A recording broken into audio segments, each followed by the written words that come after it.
In the headlines at the White House, a sharp reset as President Trump and Colombia's Gustavo Petro signal new cooperation after high-stakes talks focused on counter-narcotics and possible sanction relief. In Dubai, Spain's Pedro Sanchez blasts big tech, calling Platform X a failed state and pledging to ban social media access for minors under 16. In the Middle East, Israeli jets strikes targets in southern Lebanon. Israel says Hezbollah sites were hit in Kafar Tibnit and Ain Kana, raising fears the 2024 ceasefire is fraying. In eastern China, at least 5 killed after a section of an unfinished bridge collapses in Jiangsu province, triggering a major rescue operation in Yancheng. Back in the Philippines, the DILG declares the murder case of Officer Dayan Marie Molinido and her son closed, with 4 suspects now in custody. In sports, the Court of Arbitration for Sport rejects U.S. skeleton racer Katie Eulander's Olympic appeal, ending her Milano Cortina bid. And finally, Bad Bunny's Super Bowl halftime shows divides the NFL, with the surveys showing a strong support and significant pushback. I'm Andrea Santos. Newsline World starts now.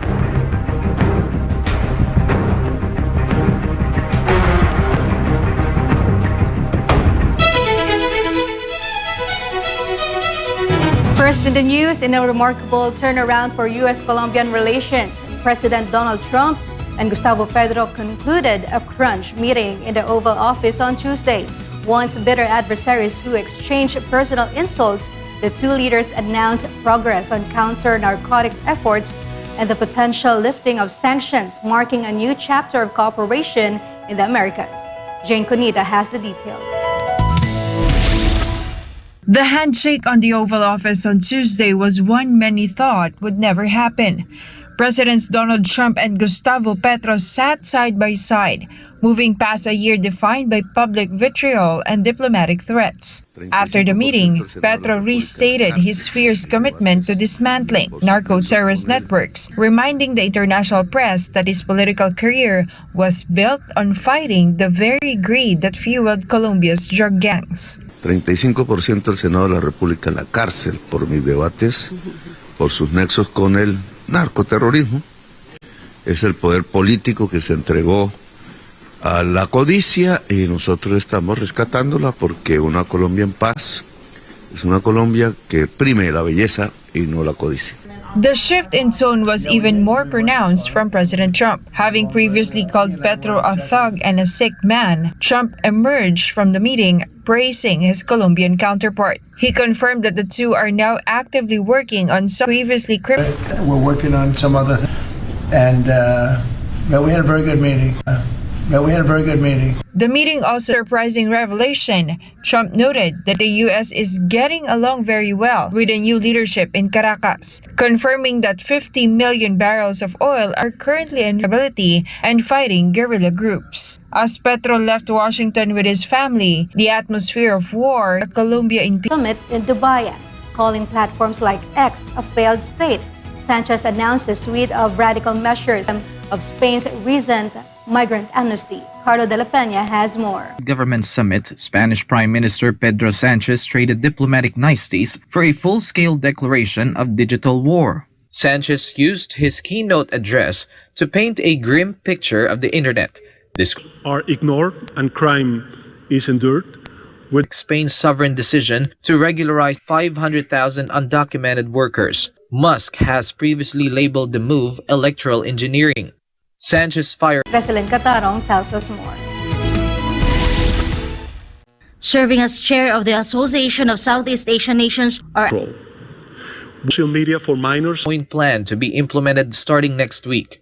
While Musk has denounced such measures as censorship and an attack on free speech, Sanchez insists that the era of hiding behind code is over. As Spain joins a coalition of the digital willing with 5 other European nations, the stage is set for a historic clash between national sovereignty and the borderless power of Silicon Valley. Reporting for Newsline World, this has been Carlo de la Peña, SMNI News. Meanwhile, the Department of Social Welfare and Development has begun preparations for the upcoming ASH assumes this year's ASEAN chairmanship. Veselin Catarong tells us more. Resilient and empowered families, inclusive development, smart youth and innovation, an environmentally sustainable and food secure future. According to Dumlao, the department aims to translate these priorities into concrete actions that bring ASEAN marginalized sectors. The meeting from March 2 to 5 in Makati City. These meetings will be chaired by DSWD Secretary Rex Gatchalian as the current ASCC chair. Ministers and senior officials representing the ASCC pillar from all 11 ASEAN member states will also attend the gathering. The ASCC, or ASEAN Socio-Cultural Community, is one of ASEAN's 3 community pillars, focusing on the development of human, cultural, and natural resources to achieve a harmonious, sustainable, and people-centered ASEAN. Reporting for Newsline World, this has been Creselin Catarong, SMNI News. Up next, in the Middle East, Israeli jet strikes targets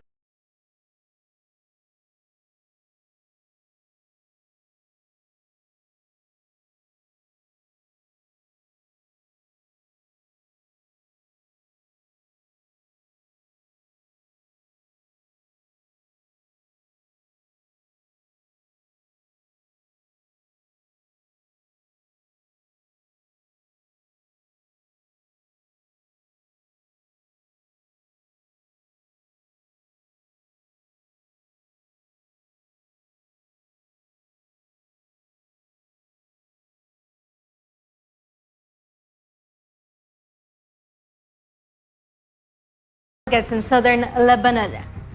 Israel says Hezbollah sites were 24.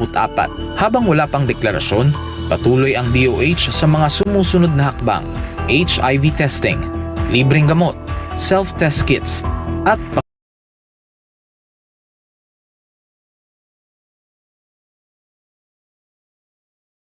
pakikipagtulungan sa DepEd para sa edukasyon sa mga paaralan. Isinulong rin ng DOH ang online patient appointment system para sa HIV patients.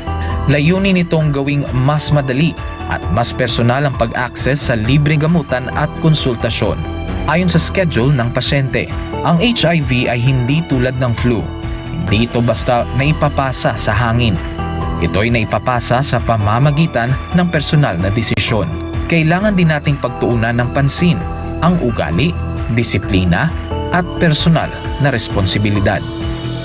Isang paalala mula sa SMNI. How to receive God's favor. So, for us, in order to receive the favor of God, we must avoid a holier than thou attitude. Importante sa harap ng ating Panginoon na tayo ay may kababaan ng loob na wag nating tingnan at mapagmataas tayo sa ating mga sarili. Isaiah chapter 57 verse 15. For thus saith the high and lofty one that inhabiteth eternity, whose name is holy. I dwell in the high and holy place, with him also that is of a contrite and humble spirit,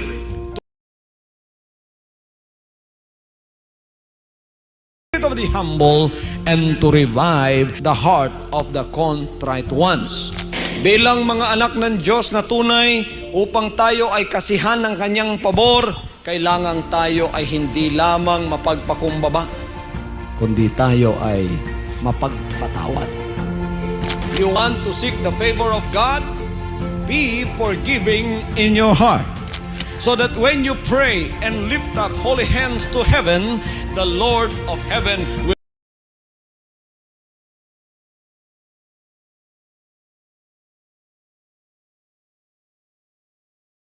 tawad mo ang kasalanan. In order to receive the favor of God, we must be humble. We must be forgiving. And we should not judge. And then, if you want to have favor with God, you must love God and obey God's words.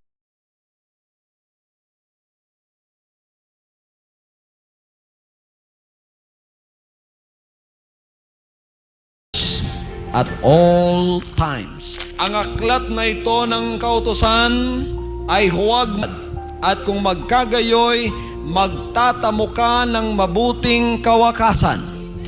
Magkakaroon ka ng pabor sa harap ng ating Panginoon.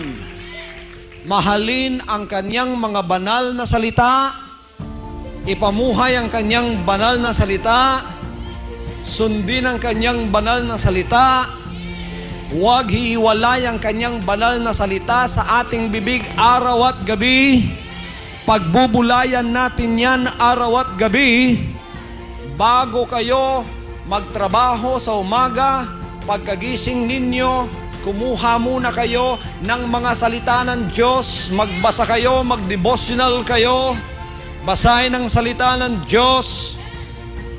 Mahalin ang salita ng Diyos. Huwag ilagay ang Biblia at patungan ng anumang klaseng libro.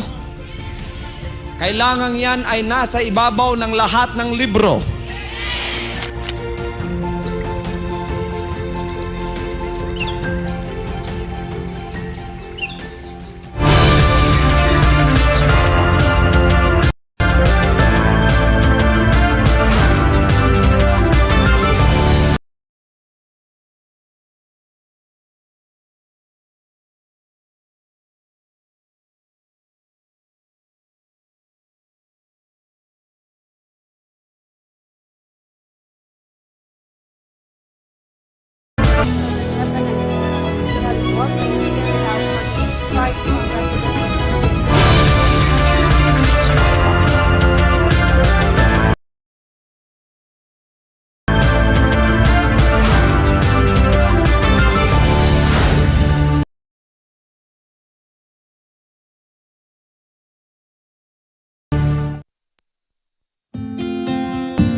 Children will grow up and bring the joy, the love, the peace, and compassion to the whole world.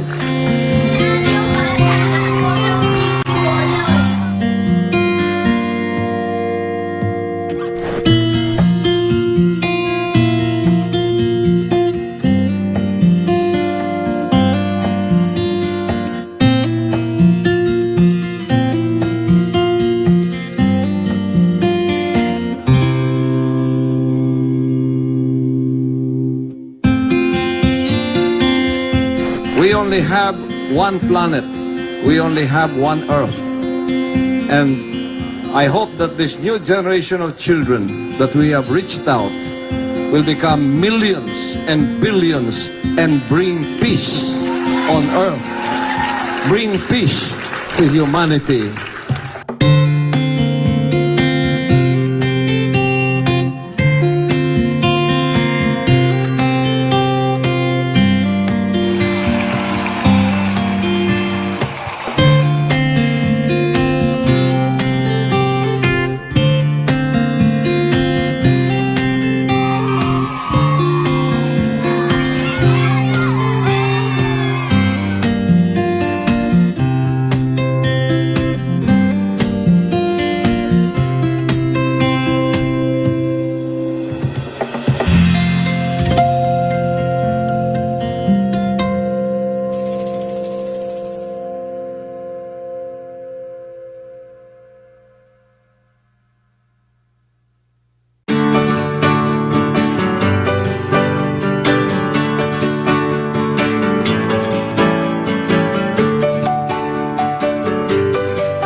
back, tensions have flared once again in southern Lebanon as Israeli warplanes carried out targeted strikes on residential buildings in the villages of Kapar Tibit and Ain Kana. The attacks, which Israel claims targeted Hezbollah infrastructure, come despite a ceasefire agreement signed in late 2024, raising fresh concerns over the fragility of peace in the region.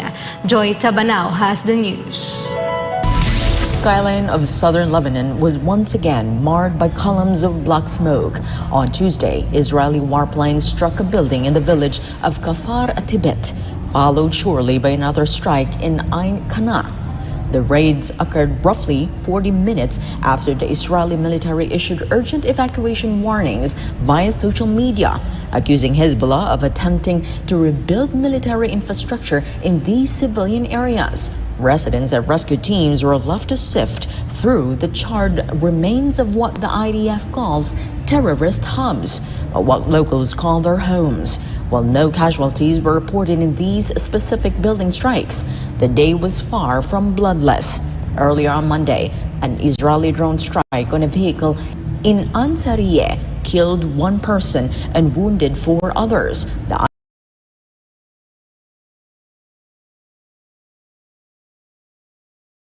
IDF identified the victim as a Hezbollah field commander involved in violating the ceasefire. Another strike in the Tyre district left 4 more people injured, bringing the day's toll to at least 1 dead and 8 wounded. Since the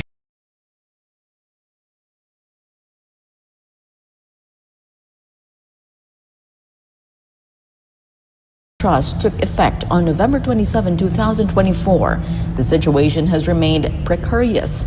Lebanese officials have recorded thousands of airspace breaches, while Israel maintains that its intermittent strikes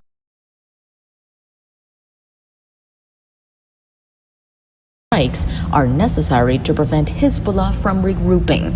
More than 360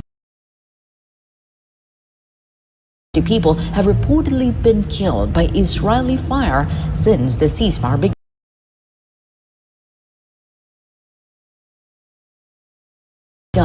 As bulldozers cleared the rubble in Ain Kana, the Oversight Committee tasked with monitoring the trust faces mounting pressure, with both sides accusing the other of prohibited attempts and brutal aggression. The path to a lasting peace remains obstructed by the very debris of the conflict it was meant to end. Joy Tabanao, your citizen correspondent reporting for Newsline Broad.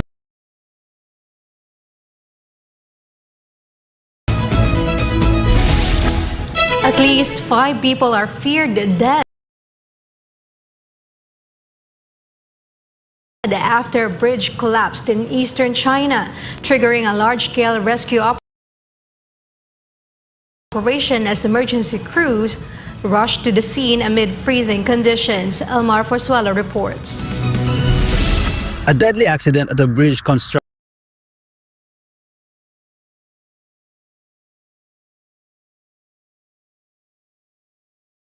site in eastern China has left 5 workers dead after authorities confirmed the recovery of 3 missing bodies on Tuesday morning. The collapse happened at a major bridge project in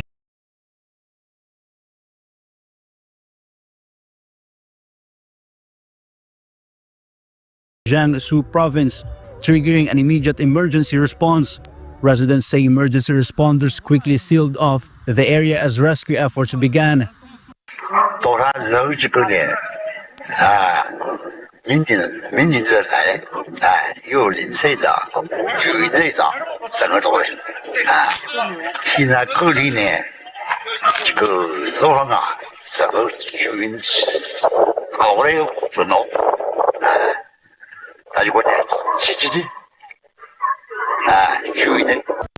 According to villagers, rescue teams continue to work under difficult conditions as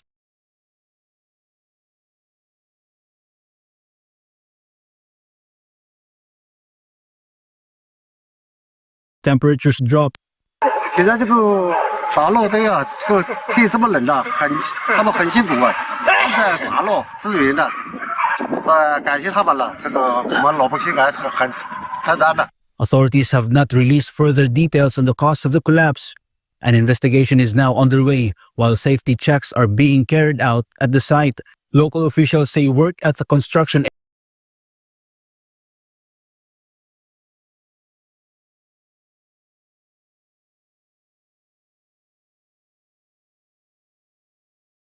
area has been suspended as the probe continues.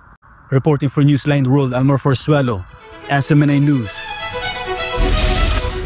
Meanwhile, Tourism Secretary Maria Cristina Frasco recently faced intense scrutiny during a hearing of the Senate Committee on Tourism regarding the prominent use of her image in government promotional materials.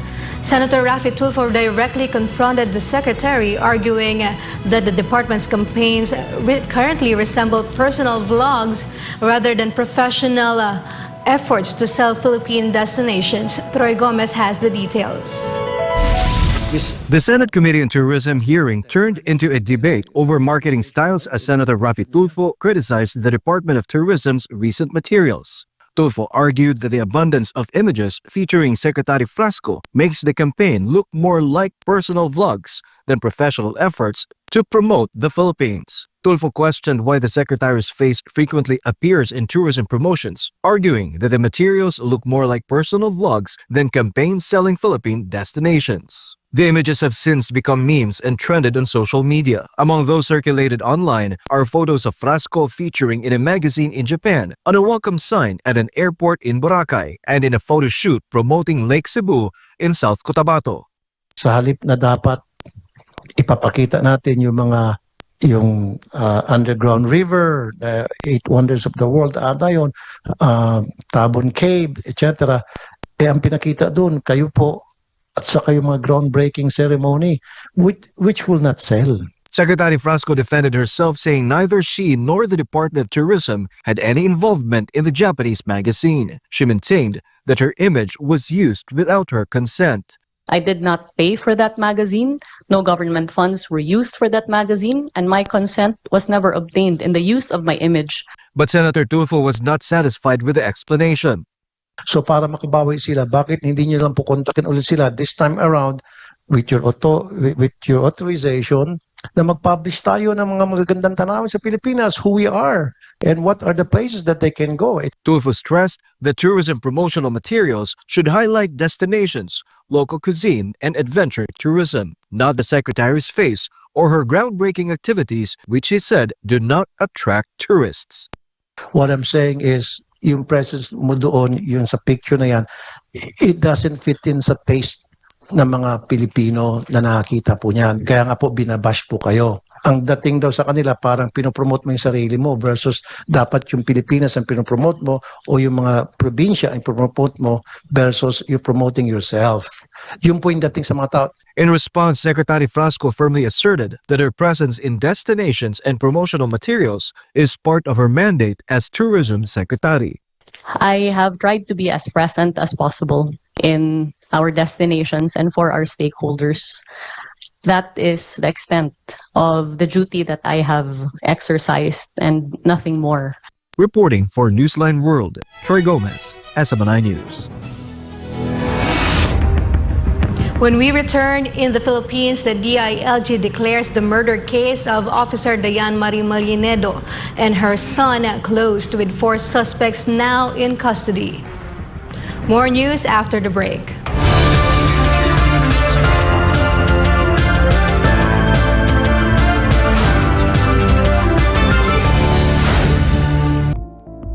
Sa halip ay gumamit ng natural na liwanag upang appliances kung hindi.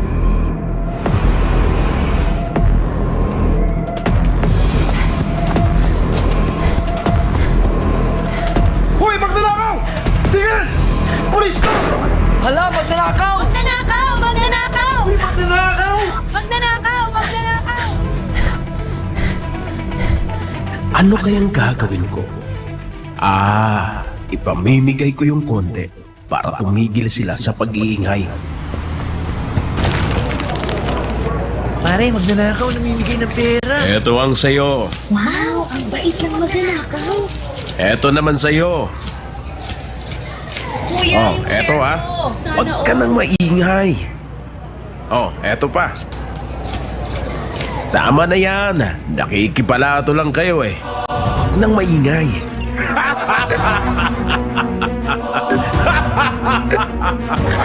Oh, di ba?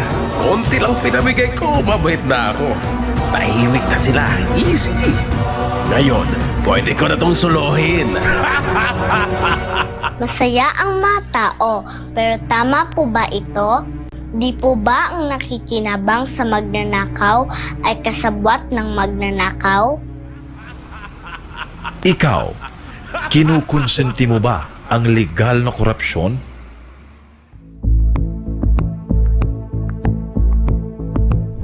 Ikaw ba ay namomroblema sa taas ng electric bill buwan-buwan? Huwag mag-alala, narito ang ilang paraan upang makatipid sa kuryente. Patayin ang mga ilaw at appliances kapag hindi ginagamit. Sa halip ay gumamit ng natural na liwanag upang makatipid sa kuryente. Tanggalin sa saksakan ang mga appliances kung hindi ginagamit. Regular na linisin ang mga appliances tulad ng electric fan, aircon vents at refrigerator. Magkaroon ng takdang araw sa isang linggo sa pamamalansya at paglalaba. Gumamit ng energy-efficient appliances. Tandaan, maging wais sa paggamit ng kuryente upang makatipid para mas gumaan ang buhay. Ang paalalang ito ay hatid sa inyo ng SMNI.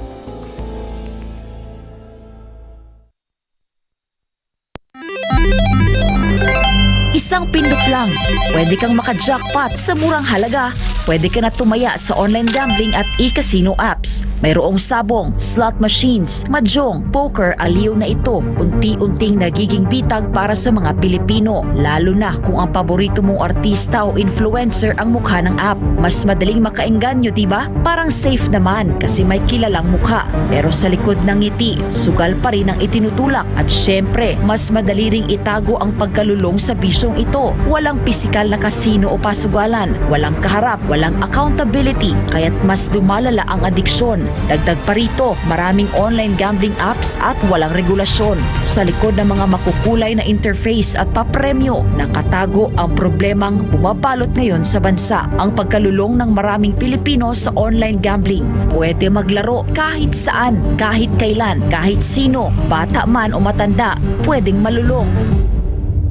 Ayon sa mga eksperto, ang pagkakalulong sa online gambling ay nagdudulot ng matinding stress at anxiety, pagkakabaon sa utang, pagkawasak ng pamilya, pabaya sa trabaho, pamilya o sarili. Sa bawat taya, may mga taong tunay na kumikita, mga malalaking negosyante at investors na negosyo ang bisyo ng masa. Para sa kanila, perang pumapasok lang ito, pero para sa ordinaryong Pilipino, kabuhayan at relasyon ang nauubos. At ang masakit, tila matagal itong nahayaan, hindi ito naging prioridad ng mga nakaupo sa taas hanggang sa sobrang lumala at halos naapektuhan na ang buong komunidad. Ngayon, sa dami ng nalulung at sa laki ng pinsalang naidulot, sa kapalalong umugong ang mga panukalang batas para higpitan ng online gambling, gaya ng pagbabawal sa paggamit ng e-wallets para tumaya, pagtaas ng minimum bet, mas mahigpit na identity verification, pag-block ng mga illegal na gambling sites, at bawasan o ipagbawal ang mga ads na target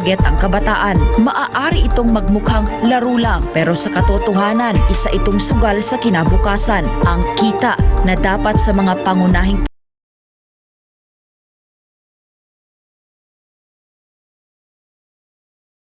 mas madali kang matalo kaysa manalo. Huwag hayang sugal ang magdikta sa iyong buhay, pangailangan o ipon na uubos sa sugal. At sa mundo ng online gambling, mas madali kang matalo kaysa manalo. Huwag hayaang sugal ang magdikta sa iyong buhay. Isang paalala mula sa SMNI.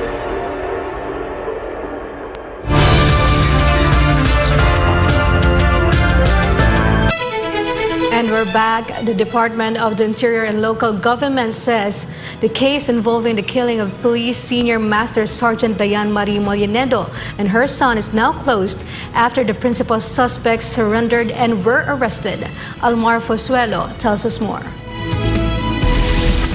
Police Senior Master Sergeant Diane Marie Molinido and her 8-year-old son, John Ismael Molinido, were last seen alive on January 16 in Quezon City before they were reported missing on January 19. 8 days later, on January 24, Diane's body wrapped in black garbage bag was found in a creek along a bypass road in Pulilan, Bulacan. On January 29, the remains of John Ismael were recovered at a calamansi farm in Barangay Maluid, Victoria, Tarlac. Based on the investigation, the victims were allegedly scammed while attempting to purchase a vehicle from the suspects. Parang pinag-interesan yung 450,000 na presyo ng Innova na binibenta. Nabili na kasi, bibigyan na yung pera kay Dayan, hindi na binigay. Imbes ibigay sa kanya yung pera, binulil na lang siya. 4 principal suspects are now in police custody, including the Panganiban couple, who were identified as wedding godchildren of the victim. According to the PNP, the crime took place inside the Panganiban residence in Novaliches, where the suspects even wrapped the sofa in plastic to conceal the bloodstains. Sa bahay pala ni Panginiban ay pinatay si Diane Marie Molinido sa pamamagitan ng gunshot wound na pumasok dito sa ulo at lumabas habang siya nakaupo at lumabas po sa kanyang pigi. Investigators also revealed a chilling detail. The suspects allegedly brought along their 3 young children in the vehicle while the bodies of Diane and her son were in the back as they disposed of them in separate provinces. Kasama nila yung mga anak nila sa kotse habang yung labi ni Diane Molinido at kanyang anak ay nasa likod na nakabalot. Merong psychopathic criminal tendencies talaga kasi walang konsensya. Paano mo madadali yung anak mo sa participation of the crime? Diba? Anong klaseng utak ka na meron? Anong klaseng puso ka na meron? Na pati anak mo, sasama mo sa disposal and sa prosecution of the crime. Doon kami nagulat lahat Pati anak kasama. They were at the scene of the crime. Quezon City Police District Director Police Colonel Randy Glenn Silvio said the crime was premeditated. Naikwento doon 15 pa lang parang meron ng mga biniling garbage bag at kinobera na yung sopa. Ibig sabihin, nagpaplano na sila. Colonel Silvio added that Pia Panganiban allegedly ordered that the child be included in the killing. According to Hildy, ang plano sana ni Christian ay papuntahin lang sa iligaw yung bata sa balik doon. Kaya lang ang nasusunod, ang gusto ni Pia, sama na kasi makikilala sa tingnan. Although the case is closed, the victim's husband, Police Senior Master Sergeant John Molinido, remains under restrictive custody as a person of interest. Ayon sa aming investigasyon, considered case closed na to at charges will be filed. Isa na lang po ang titignan namin yung anggulo ng asawa ni Diane na si John Molinido. At nung tinatanong yung John kung anong involvement niya, wala siyang remorse. Hindi umiiyak, hindi malungkot, asawa at anak ang pinatay. The principal suspects will face charges of robbery with homicide. For God and my beloved Philippines, Almar Forzuelo, SMNI News. In other news, the Department of Social Welfare and Development has once again warned the public following the increasing number of reports about fake cash and messages circulating through text messages and social media. Joy Tabanao is back for more news. More and more Filipinos are falling victim to a scheme in which the name and logo of the DSWD are being used to deceive and Facebook Messenger, where scammers promise financial assistance ranging from 6,500 pesos to 8,500 pesos. In exchange, victims are asked to provide their full name, contact number, and home address for their supposed inclusion in one of the agency's programs. The DSWD also warned that in some cases, victims are asked to grant access to their GCash account, allowing scammers to withdraw money from their targets.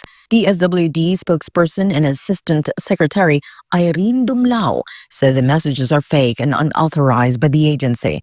She emphasized that the DSWD does not randomly select beneficiaries through text messages or private chats, nor does it ask the public to provide sensitive information such as addresses, phone numbers, or one-time passwords to receive assistance. Dumlao also stressed that assistance programs such as Assistance to Individuals in Crisis Situations or AICS and the Pantawid Pamilyang Pilipino Program or 4Ps follow a clear process and are implemented only by the DSWD's social workers and authorized personnel. The agency urged the public to remain vigilant and to ensure that announcements come only from the DSWD's official and verified channels. She further reminded the public that if an offer sounds too easy or asks for sensitive information, it is already a red flag.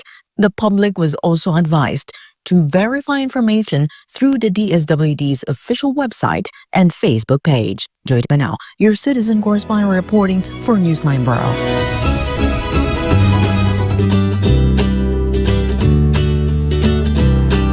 What would you do if someone launched themselves onto the floor in apology? Well, a Japanese volleyball player has captured millions of hearts online after his dramatic apology went viral, setting a whole new standard. Stella Maris has the story. A video of Japanese volleyball star Yuji Nishida has taken the internet by storm after his heartfelt and theatrical apology during an all-star event in Kobe, Japan, went viral. The 26-year-old captain of the Osaka Bluton was participating in a halftime serving challenge at the SV League All-Star Games when his powerful left-handed serve veered off course and struck a female courtside official or staff member. Rather than simply saying sorry, Nishida launched himself toward her, sliding face down across the court in a dramatic gesture that quickly captured global attention. Spectators laughed and applauded as he continued to kneel and bow repeatedly in a traditional form of apology reminiscent of the geza, a deep show of remorse and respect in Japanese culture. The official was unharmed and even bowed back with a smile, bringing the moment to a warm conclusion. Clips of the encounter have since garnered millions of views on social media, with fans praising Nishida's sincerity and humor. Despite the ensuing spectacle, Nishida's strong performance continued. He helped his team to a 3-0 victory and was later named most valuable player of the event. Nishida's apology came across as deeply sincere, especially given his status in Japan as a captain of Osaka Bluton. He is one of the country's top volleyball players with experience in Japan's V-League, international play in Italy, and appearances for the Japanese national team on the Olympic stage. Viewers around the world reacted with admiration and amusement, with many calling the apology one of the most memorable viral moments in recent sports culture. This has been Stella Maris, your citizen correspondent reporting for Newsline World. After the break in sports, the Court of Arbitration for Sport rejects U.S. skeleton racer Katie Eulander's Olympic appeal, ending her Milano Cortina bid. And finally, Bad Bunny's Super Bowl halftime show divides the NFL with a survey showing strong support and significant pushback. We'll be back after the break.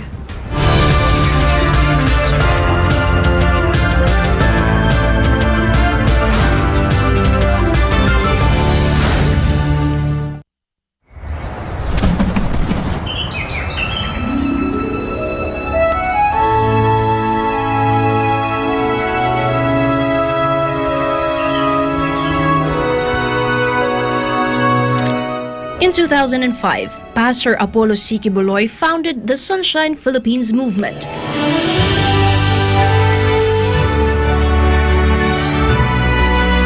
A mission rooted in love for nature and nation. It began as an environmental and humanitarian initiative to reforest Mount Apo, once barren, now a thriving and beautiful place. Through his initiative, thousands of trees have been planted across the Philippines, bringing life and hope to communities. His advocacy, One Tree, One Nation, is also a movement that calls for unity in preserving the environment. Because every tree planted is a step towards unity, healing, and a greater future.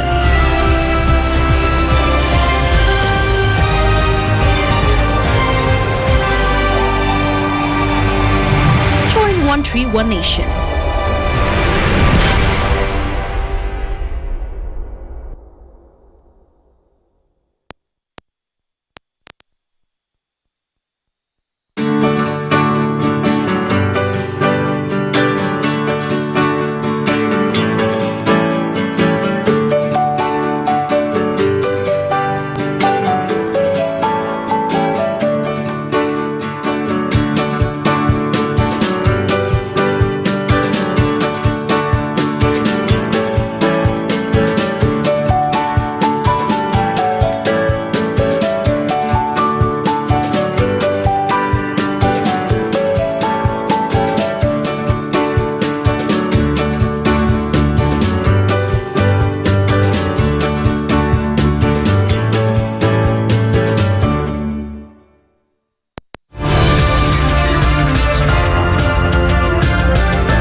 A massive fire tore through a market in Tehran, Iran, destroying hundreds of stalls and leaving vendors facing heavy losses. Kai Velan reports.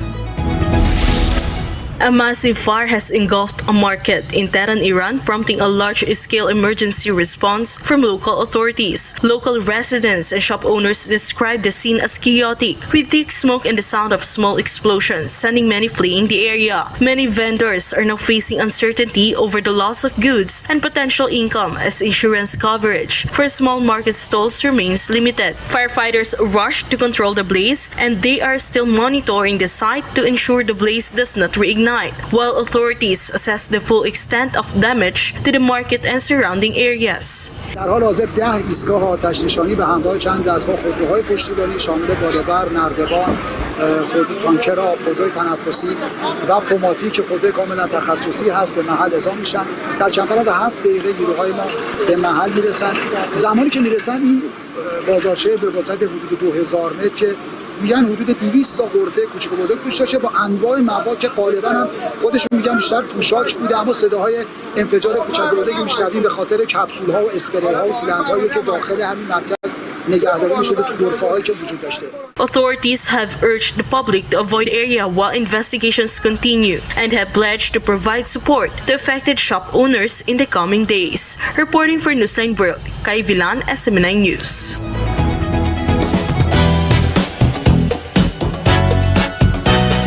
As immigration debates continue in the United States, former actress Jewel Mish shared her personal story of nearly being deported under Donald Trump's first term. Meanwhile, Puerto Rican rapper Bad Bunny's upcoming Super Bowl halftime performance has sparked debate among NFL players, highlighting the polarizing nature of the artist across the United States. Blake Ann has all the buzz.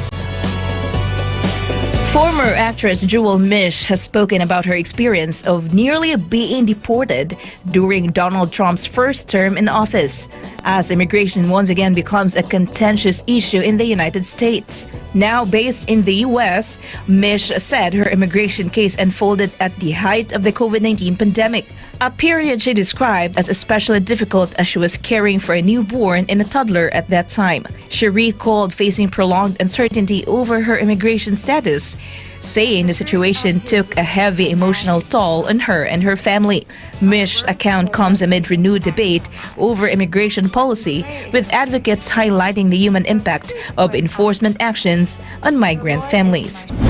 NFL players have weighed in on this year's Super Bowl halftime show, sharing mixed reaction to Puerto Rican rapper Bad Bunny's upcoming performance. The artist, whose real name is Benito Antonio Martinez Ocasio, is set to take the stage at Levi's Stadium in San Francisco this Sunday as part of the league's season finale. Despite his widespread popularity, Bad Bunny's selection has sparked debate, with some players expressing enthusiasm, while others remain skeptical about the choice. Fans and critics alike say the controversy mirrors the wider divisive conversation surrounding the rapper throughout the United States. As the Super Bowl draws near, anticipation continues to build over how the halftime show will unfold and whether Bad Bunny's performance will win over skeptics on and off the field. And that's all for now. I'm Blake Ann, bringing you the latest showbiz.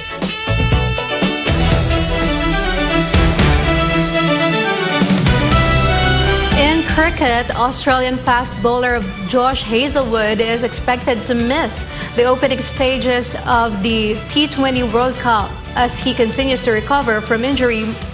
Meanwhile, in Olympic, the Court of Arbitration for Sport has rejected the appeal of American skeleton racer Katie Eulander regarding her bid to qualify for the Milano Cortina 2026 Winter Games.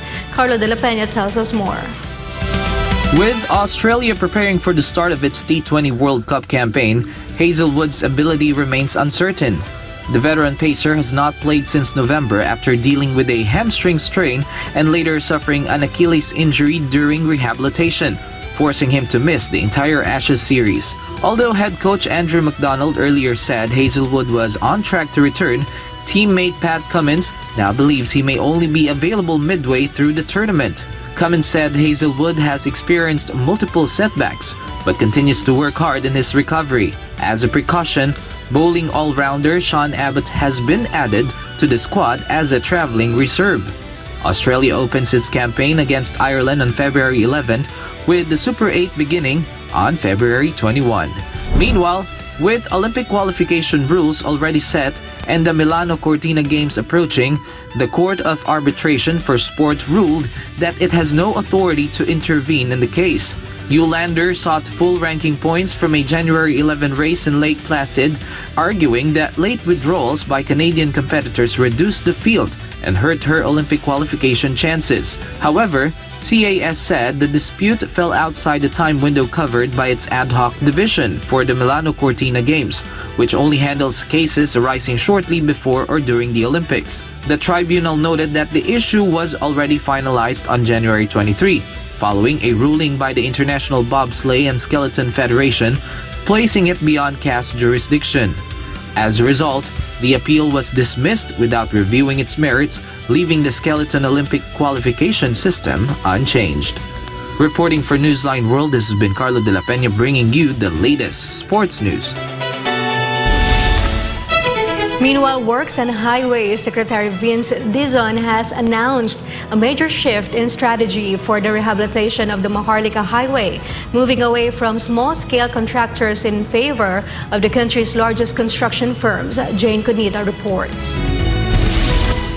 Following a series of inspections by the Department of Public Works and Highways or DPWH, Secretary Vince Dizon in Quezon, Bicol and Samar, he personally witnessed the decades of neglect plaguing the Maharlika Highway. Dizon described the journey as a visceral encounter with infrastructure decay, a bump-a-thon highway that was literally painful for the back. In Samar, Dizon found stretches of the highway with road damage, bumps and muddy areas, making travel difficult. Because of this, Dizon ordered the suspension of all minor repair projects to make way for a comprehensive 2-year rehabilitation plan for the Maharlika Highway. In line with this, Dizon met with the country's largest contractors. Pero I spoke to them. I want to meet them in maybe this week or next week, and they have expressed interest to help out in the major projects, the highest priority of which is the Maharlika.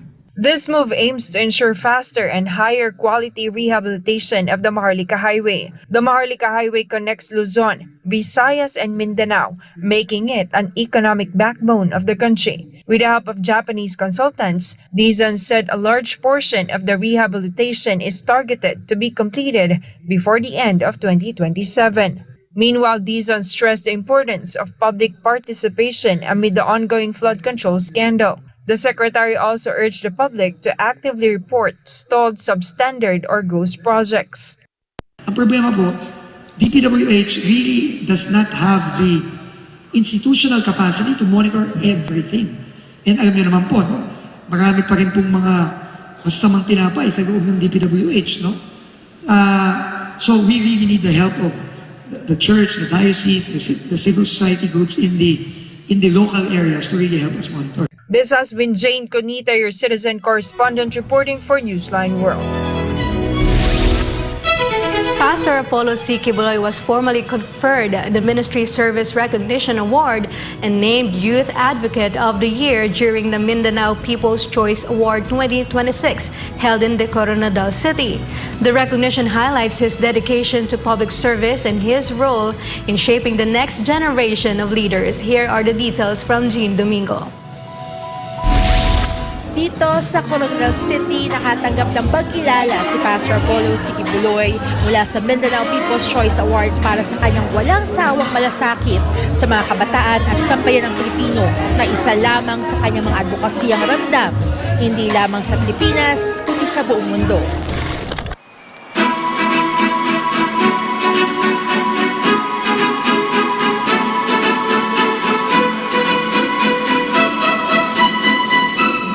The Mindanao People's Choice Awards began as an initiative to honor individuals who have made direct contributions to the progress and development of Mindanao.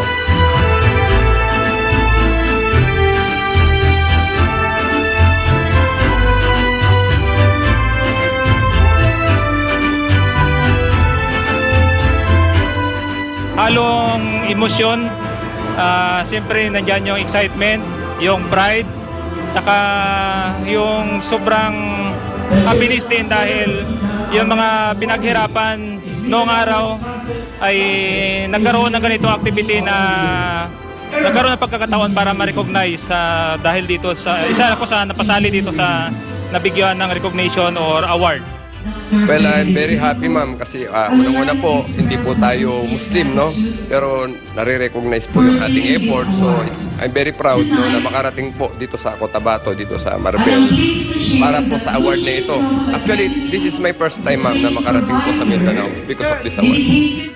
Ako po ay nagpapasalamat at nagagalak at naging isang awardee po ako ng Mindanao's People's Choice Award. And sukran to all and I am really excited. Thank you.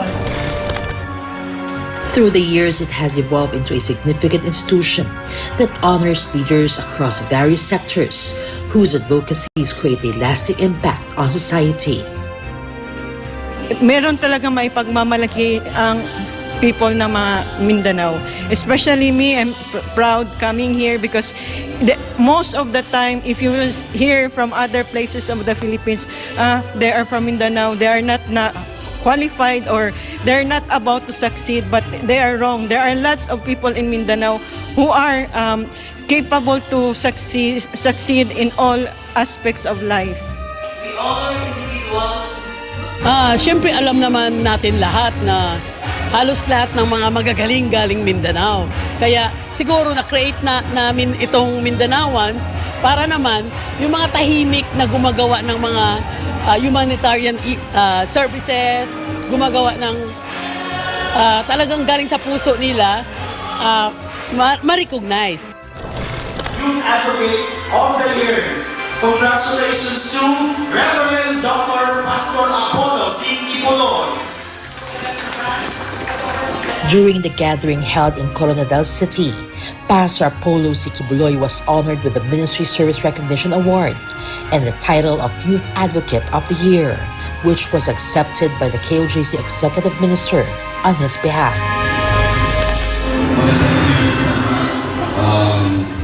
Pinapagput ko po ang pasasalamat ng aming mga pastor, Pastor Apollo C. Kibuloy, sa award-giving body of Mindanao People's Choice Award for recognizing his effort na ma-establish ang Keepers Club International. It was really his desire for nation building na makatulong in particular sa sektor ng mga kabataan para mapalayo sa masasamang dulot ng droga through youth and arts and leadership skills. Kaya again, sa lahat din ng mga awardees, maraming salamat po at patuloy natin mahalin ang ating nag-iisang Pilipinas. Mahalin natin ang Pilipinas. Also recognized was Keepers Club International, which took home the award for Outstanding Youth Organization for Social Responsibility and Advocacy. In 2026, the institution emphasized the contributions of Pastor Apollo C. Kibuloy, who who is known not only as a spiritual leader across the globe, but also as a multi-awarded global leader, holding numerous academic degrees and prestigious recognitions both locally and abroad. For many decades, even before the arrival of plaques and trophies, the voice of Pastor Apollo Sikibuloy has served as a beacon to millions of lost souls in need of enlightenment in every corner of the world. Unknown to the public for many years, whether recognized or not, the core of Pastor Apollo's mission has been providing direct assistance to those in need. He has become a pillar for millions of children by providing free food, clothing, and quality education. He has also dedicated his own birthday as adopted birthdays for underprivileged children, not only in the Philippines, but throughout the world. Under his gift of education program and institutions such as Jose Maria College, Foundation Incorporated, he provides opportunities for youth from underprivileged families to graduate and secure a bright future. Equally invaluable is his role in advocating for the rights of indigenous peoples, where he was adopted as Dato Tudlabon and Dato Pamulingan. This compassion extends to the environment through massive cleanup drives and tree planting initiatives. These efforts aim to turn idle lands into productive green havens. His organization is quick to provide sacks of rice, clean water, and millions of relief goods. This swift action reflects his vow to support the government's nation-building efforts and to uplift those on the fringes of society. Amidst various challenges, his public service initiatives remain unshaken.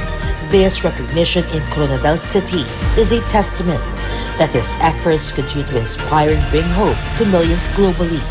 Organizers noted that Pastor Apollo's dedication stands as a prime example of leadership committed to real transformation. Pastor, pray, daming nagpre-pray sa'yo na sana mabigyan ka ng justice, mabigyan ng talagang yung sinasabi mo na siya na bahala lahat, gagawin yun, mag-o-open yung gate. Hindi lang dito sa Mindanao sa taga Cebu, yung Visayas, lalo na sa Maynila, ma-international pa nga. Kaya lahat ng mga natulungan ni Pastor Kibuloy, talagang believe ako dahil nandoon pa rin yung paniniwala na mabigyang hustisya ang mga nangyari sa kanya ngayon. Despite various limitations, many believe and can attest that Pastor Apollo Sikibuloy's achievements in the fields of public service, education, and disaster relief far exceed the typical accomplishments of those in official positions. He is really very important. Pastor is very important, lalo na for nation building. Kasi he is the one molding us. Kung hindi po dahil kay Pastor, hindi po natin makikita kung ano po yung ginawa niya para sa mga youth. Napakalaki po ng kanyang contribution in terms of molding the young people na talagang yung kanilang leadership makatulong para sa ating bayan. May mga examples na mga kabataan na totoong maglilingkod para sa ating bayan dahil yun din po si Pastor. Ito yung reflection niya kung ano po ang ginawa niya sa mga young people na ito, ganun din po si Pastor. That is why, Pastor, thank you so much. We really love you, we miss you so much, and that one day we really hope to see you. And this is really all for you, Pastor. We are very proud of you. Thank you po, sir. Yes, of course. Light is always a light, and goodness is always a goodness. It can never be overshadowed by darkness or anything. No? Mananatiling ang matuwid ay matuwid. Kaya ito'y nagpapatunay na ang ginagawa ni Pastor Apollo Kibuloy ay liwanag na hindi pwedeng tabunan ng kadiliman.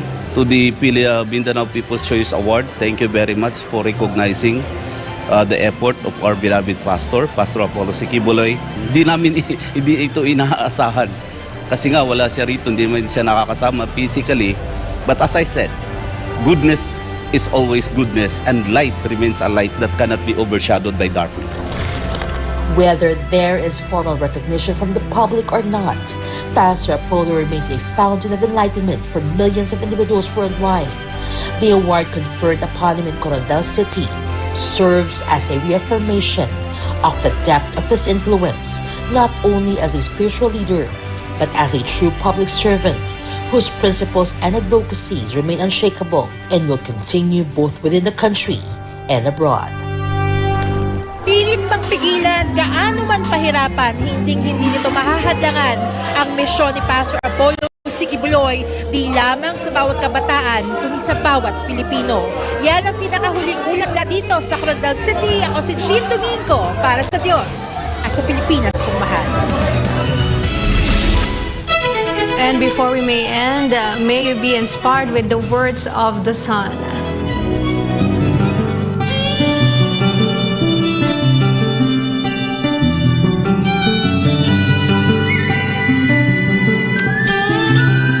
As long as you are sincere in seeking for salvation, the Father will not lead you astray.